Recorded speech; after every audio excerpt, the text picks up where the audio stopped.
fans. Now, back in 2013, the news that the Zombi U sequel was to be canned didn't make too many headlines, mainly because the original game was still in its infancy. But over the past couple of years, the original game has been praised for its innovation and new ideas in an oversaturated zombie marketplace. But these recent leaks that show that the Zombi U sequel was going to have two-player co-op and a slew of new innovative ideas, I thought I would take a look back at the original and review the original, because it was a great game and I did enjoy it. There's a lot of things I really enjoyed out of it, and because I've got my new Wii U corner, I thought I'd review it for my tiny little corner of the world all about Wii U. So without further ado, here is my review of Zombi U.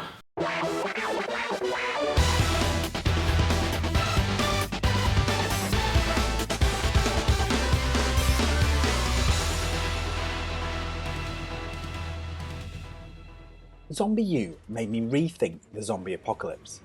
I thought I was prepared, I thought I was ready. Over the course of the past few years, I have located the spot where I stand the best chance of survival, decided on a plan of action for food and resources, and plotted a route with the most likely chance of survival.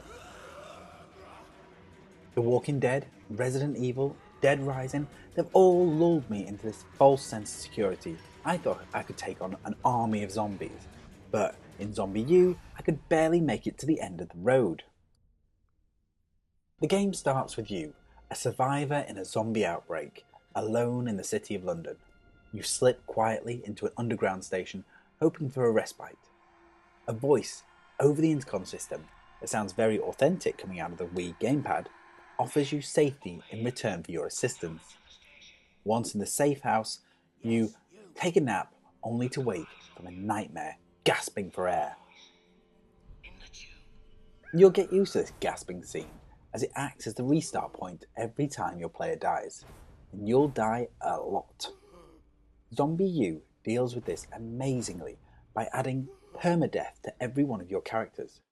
Once bitten, your zombified player stays where he or she died, and you awake as a new player, waking from a nightmare back at base. It is absolutely fantastic. When you revisit the area you last died in, you can see your former self scrabbling around in the dark looking for somebody to sink their teeth into. Hollywood zombies are slow, soft-boned and weak, which lulls you into a false sense of security.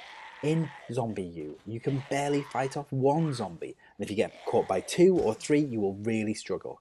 This realism brings it home and makes you really rethink your zombie apocalypse plans. The melee combat is difficult to master, but works, and the shooting mechanic, on those rare occasions that you actually have a gun, works really well. The gamepad is utilised in a variety of ways, acting as an intercom, a map, an inventory, and a scanner.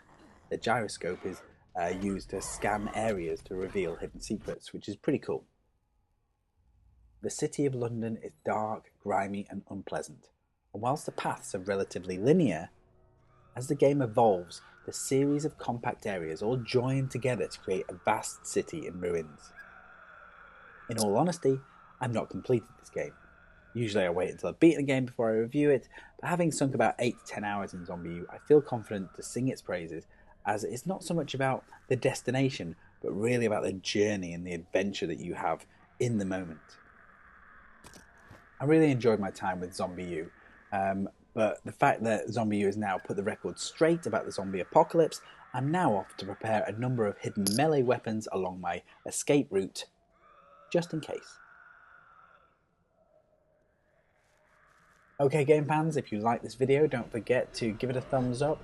If you have something to add, please add it in the comments below, and if you like the channel as a whole, then please subscribe, because I'll be back with another video very soon. Finish him!